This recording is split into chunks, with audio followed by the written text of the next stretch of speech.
The intense heat vanished, leaving a throbbing, burning sensation on Elena's palm.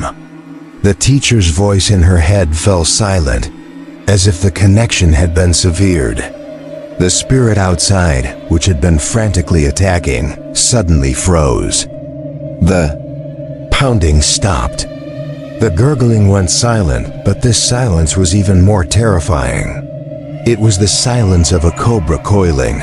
Ready for a death strike, Dmitri didn't miss the moment. With a roar of desperation, he acted. He no longer tried to reason with Elena. He lunged, not to attack her, but to shove her forcefully to the side. The push sent Elena tumbling into a pile of backpacks, her head spinning from the pain and shock. "Stay there," he commanded, his voice no longer fearful, only filled with a steely resolve. He knelt in the middle of the cramped tent floor, ignoring the compass lying nearby, now returned to its inert, innocent appearance. With quick, decisive movements, he pulled a small, old, and tattered leather pouch from inside his jacket. He emptied it. A piece of black charcoal and something stark white and sharp. A dagger made from reindeer bone tumbled onto the floor. Outside, the silence was broken. A frantic, inhuman shriek erupted, a sound filled with rage and frustration. It had realized it had lost control. The pounding on the tent walls began again, this time not at one point, but everywhere. The 9 spirits were attacking simultaneously, turning the tent into a human skin drum being tortured. Dmitri was unfazed. He took the charcoal, his hand surprisingly steady. He began to draw on the fabric floor of the tent. The lines he drew were not random shapes. They were ancient, complex symbols, interlocking curves and angles that looked like both a script and a depiction of screaming beasts. As the charcoal moved, it left a faint black trail, but strangely, the black mark seemed to emit its own faint, cold light. Tajudi. Ririp. Another tear appeared in the tent wall, this one larger.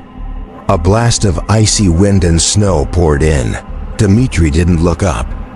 His hand moved faster, sweat beading on his forehead despite the sub-zero temperature.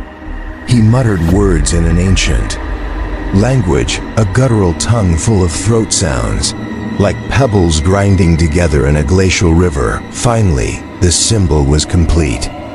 A complex circle with 9 branches radiating out, and a spiral at the center.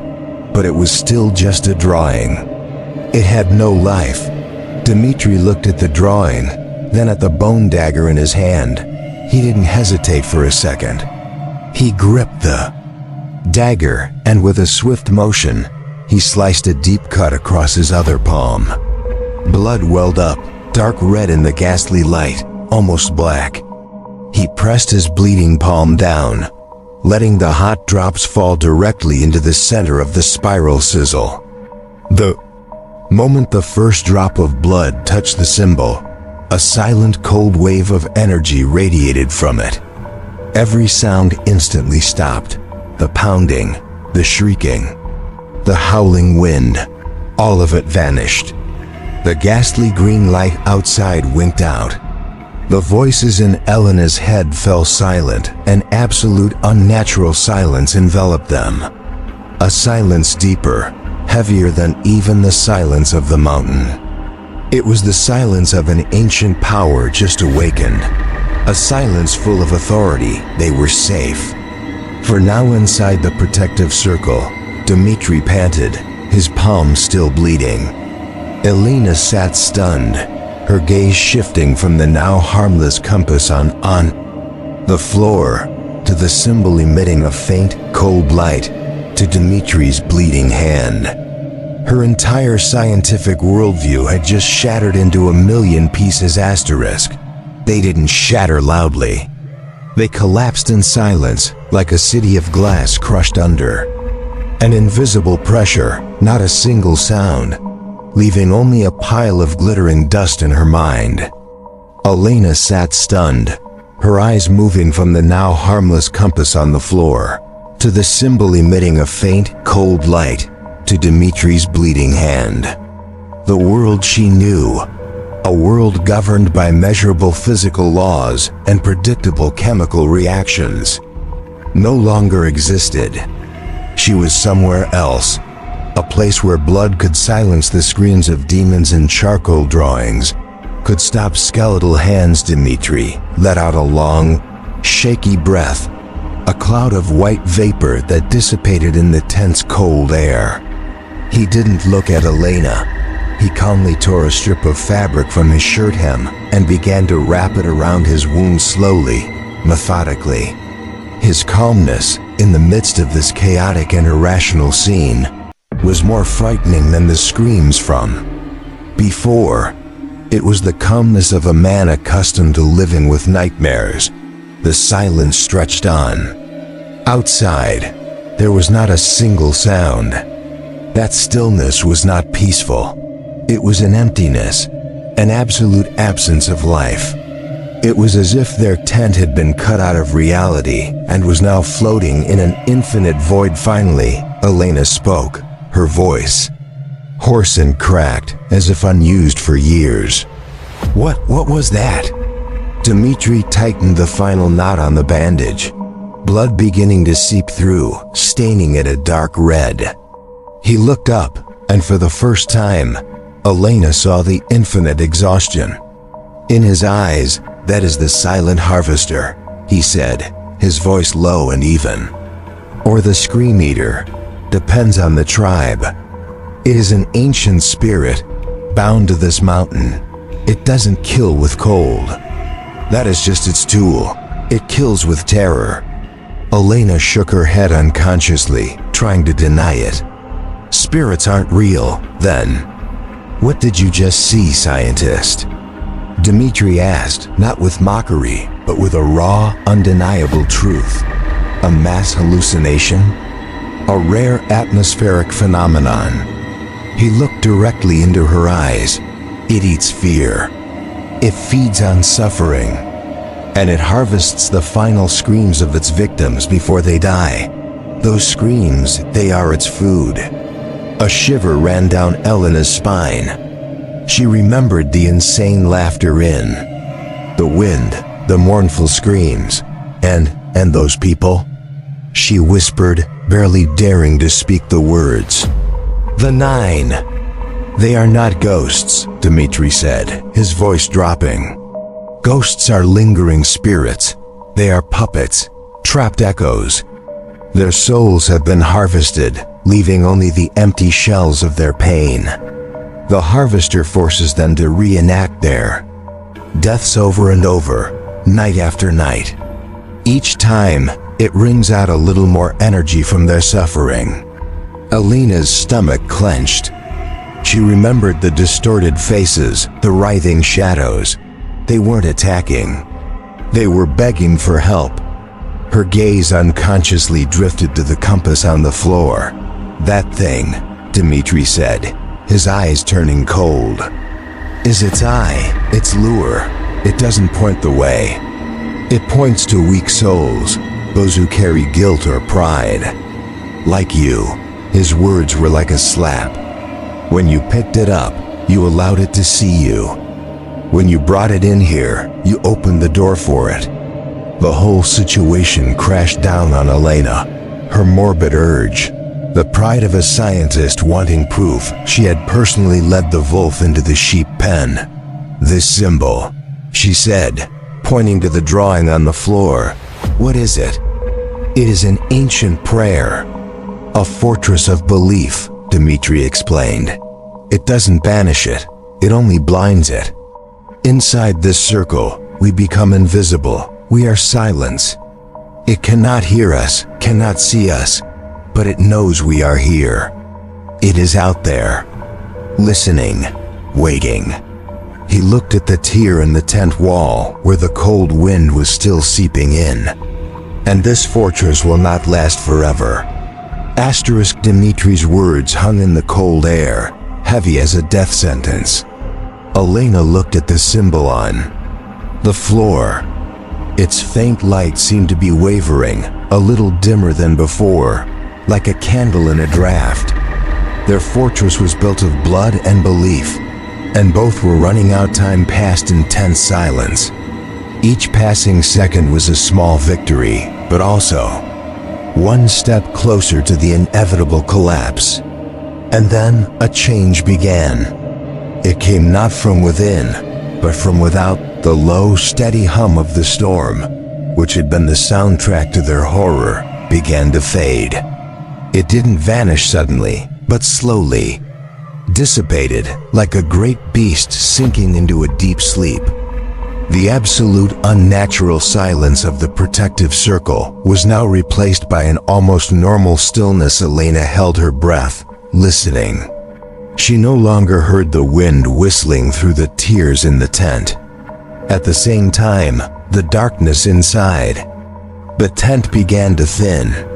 A faint, ash-gray light began to seep through the fabric, chasing away the thick blackness. It wasn't the sickly green light from before. This was a natural light. The light of a gloomy dawn. A crazy, sudden spark of hope ignited in Elena's mind. "The storm," she whispered, her voice hoarse. "It's breaking." She crawled to one of the larger tiers and peered outside. The sight was unbelievable. The whiteout was gone. The wind had stopped. The sky was a uniform gray, but it was clearly brighter. They could see the dark silhouettes of trees and rocks in the distance. A chance. An escape. "Dmitri, we have to go," she said, turning back to him, her voice filled with urgency. "This is our chance. We have to run now, before it comes back." Dmitri didn't move.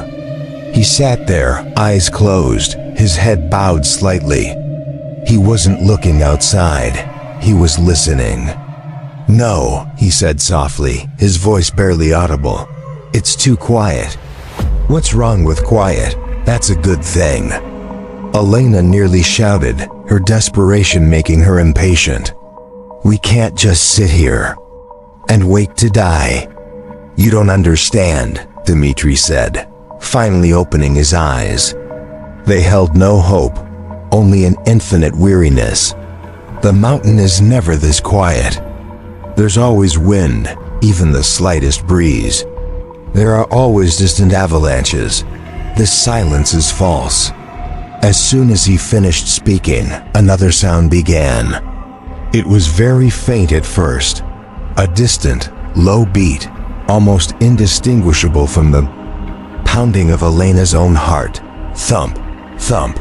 Elena froze. She knew that sound. Thump, thump, thump, thump. It was getting closer, steady and powerful.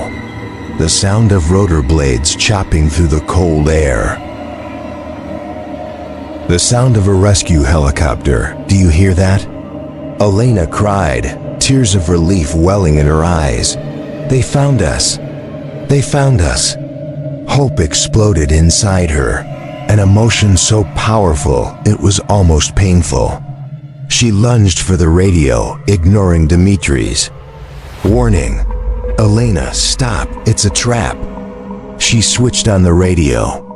The familiar static crackled, but this time, through the static, a voice came through. Faint but clear, calling Alpha 7 Elena Petrova. "Dmitri Volkov, do you copy? Repeat, this is rescue team." "We're here."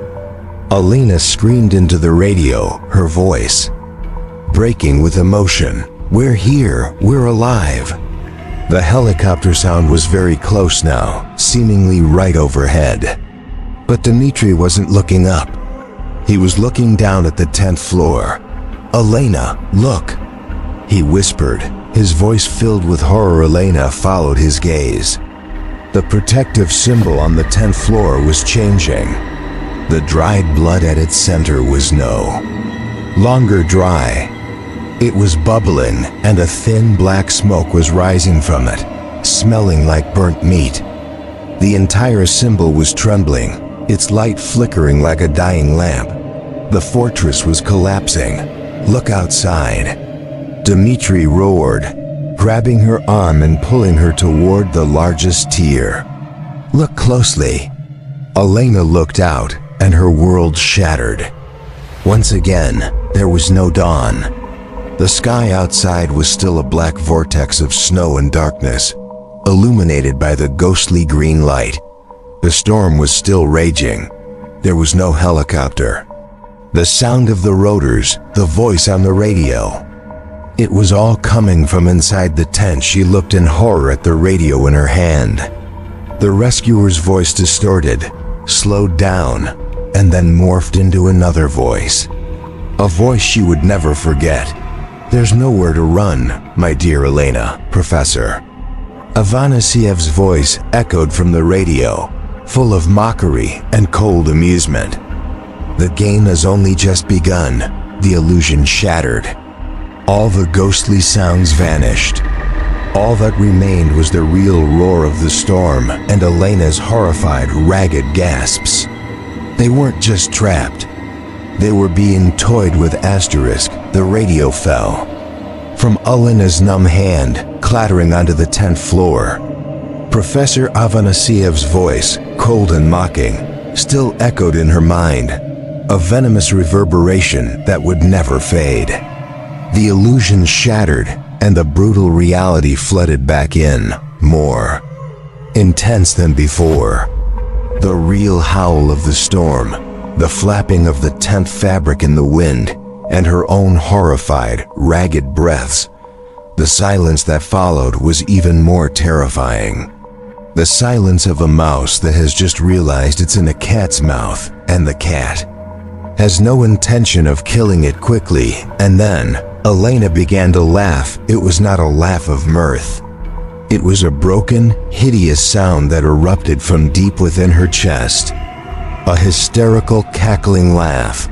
The laugh of a mind that had been pushed to the brink and had just taken a step over the edge. She laughed at its cruelty, laughed at her own stupidity for daring to hope, laughed at the absolute absurdity of this nightmare. Tears streamed down her cheeks, but they were tears of madness, not sorrow. "Elena." Dmitri's voice was sharp as a knife, trying to cut through her hysteria. "Snap out of it. Don't let it take you." She looked up at him, her laughter catching in her throat. And what she saw extinguished her hysteria, replacing it with a new kind of horror, colder and deeper in the faint, flickering light from the dying symbol on the floor. Dmitri's face began to change. It was not a quick transformation. It happened slowly, disgustingly, like a flower blooming in reverse to reveal the rot within. His weathered skin began to pale, turning a waxy, sallow white, the color of frozen flesh. Dark bruises like storm clouds began to appear on his cheeks and forehead. Elena blinked, trying to banish the illusion, but it didn't disappear. It became clearer. She looked into his eyes, the deep brown eyes that had once seen into her soul, but now they were fading. The light in them was dying, replaced by an empty, soulless void. Their pupils dilated, swallowing the whites until his eyes became two black, empty sockets. Two gateways to nothingness. "Dmitri," she whispered, her voice barely a breath. His face continued to transform. His mouth fell slightly open, and she saw with horror that his lips were cracked and blackened. And inside that dark oral cavity, there was nothing. His tongue was gone, leaving only a dark, wet hole. These were them. The wounds she had seen in the reflection on the compass. The wounds of the 1959 victims. The harvester wasn't just showing them to her. It was dressing her only companion in them. She wanted to scream, but the air felt like it had been sucked from her lungs. She could only stare, paralyzed by the sight. And then she saw the horror in his empty eyes. He wasn't looking at her with those eyes. He was looking at her, and his distorted face was contorting in fear. He scrambled backward, pressing himself against the tent wall. A choked groan escaping from his tongueless mouth. He was seeing it too. He was seeing the same wounds on her face. In a horrific moment of shared understanding, they realized the Harvester's new game. It no longer needed the spirits outside to attack them. It had turned them into monsters in each other's eyes. The tent, their only shelter, had now become a cage. A cage where they were trapped with tortured, ghostly versions of their own companions. Trust, solidarity, all of it dissolved, replaced by a primal, instinctual fear of the person sitting just a few feet away. They pressed themselves against opposite sides of the tent, as far apart as possible. Two lonely souls staring at each other across an abyss of horror. And between them, on the tent floor, the last light of the protective symbol flickered one final time. And without darkness flooded in, an absolute, thick, and heavy darkness. It wasn't just the absence of light. It was a presence, a black flood, that swallowed everything, filling the cramped space of the tent, pouring into their eyes, mouths, and lungs. At the same time, the sounds of the outside world returned, but they were transformed. The howl of the storm was no longer a natural sound. It had become the shriek of 9 spirits, the insane laughter of the Harvester, a symphony of chaos and malice. The fortress had fallen. They were completely exposed. Elena pressed herself against the tent wall, her body trembling violently, not from cold, but from pure, unadulterated terror. She didn't dare breathe. She didn't dare move, because the monster was still there. It was in the tent with her, just a few feet away. In the darkness, she could hear its breathing. A wheezing, choked sound coming from a tongueless mouth. She could feel its gaze, 2 empty black sockets fixed on her, seeing through the darkness. The image of Dmitri's distorted face, with its pale skin and bruises, was burned into her mind. The illusion hadn't vanished when the light went out. On the contrary, the darkness made it feel more real, more terrifying, as her imagination was now free to paint even more gruesome details. She was no longer with Dmitri. She was trapped with one of the mountain's puppets, and then a voice whispered, right next to her ear, a sound only she could hear, weaving through the storm's howl. "You see, Elena?" It was Professor Afanasiev's voice, now full of false sympathy. "I warned you. He is not a guide. He is a guardian, a priest." Elena froze, her mind reeling. His ancestors made a pact with this mountain long ago, the voice continued, sowing the poisonous seeds of paranoia. One soul for a peaceful winter. He didn't bring you here to find the truth. He brought you here as a sacrifice. He needs your death to appease the Harvester. No, it couldn't be. It was a lie. Another psychological torture. But then she heard a rustle from the other side of the tent. A small sound, but in this extreme tension, it sounded like thunder. It was the sound of something sharp being drawn from a leather sheath, the bone dagger. A cold fear shot down Elena's spine. Professor Afanasiev's words suddenly made a terrifying amount of sense. Dmitri was preparing. He was preparing for the ritual. "Dmitri?" She called, her voice just a trembling whisper. No answer. Only the wheezing breath of the monster in the dark. "He won't answer you," the teacher's voice whispered. "Puppets can't speak. They can only act. You must defend yourself, Elena, before it's too late." At the same time, a new sound began outside, different from the wind. It was the sound of something heavy being dragged through the snow. Scrape, scrape. A slow, deliberate sound, approaching the tent. The tent shook violently, not from the wind, but as if a giant hand had just been placed. On its roof, and shaken, hard survival instinct erupted, overwhelming all rational thought. Elena frantically rummaged in the backpack beside her, her fingers searching for something, anything that could be used as a weapon. Her hand closed around something metal, cold and heavy. A titanium snow stake. She gripped it, her knuckles white. It wasn't a knife, but it had a sharp point. It would have to do. They sat there in the dark, just a few feet apart, two mortal enemies, one holding an ancient bone dagger, the other a modern metal spike, both holding their breath, listening to the breathing of the monster they saw in the other, and listening to the sound of something even worse being dragged ever closer outside. Trust was dead. Unity had vanished. All that remained was paranoia and primal fear. And the harvester was listening, savoring every second of it. Asterisk. The darkness in the tent was so thick it seemed to have weight, a pressure on Elena's shoulders, on her chest, forcing the air from her lungs. She gripped the titanium snow stake, the metal's cold seeping into her marrow, but she felt nothing. Her entire existence had contracted to a single point, listening.